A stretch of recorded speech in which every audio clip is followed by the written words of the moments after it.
ที่ไม่เคยโกหกหัวใจก็แค่อยากจดจำคนที่รักหมดใจฉันลืมไม่ไหวรอให้ลืมไม่ได้รอไม่ได้ลืมคนง่ายเหมือนใครฉันซื้อของขวัญที่จะให้ในวันเกิดหนังสือเล่มนี้ที่เธอให้ฉันเก็บไว้รองเท้าของฉันคู่ที่เธอก็เคยใส่จะเตรียมมันไว้ให้เธอ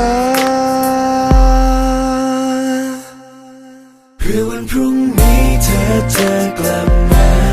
เพื่อวันพรุ่งนี้เธอจะเปลี่ยนใจเพื่อวันพรุ่งนี้เธอ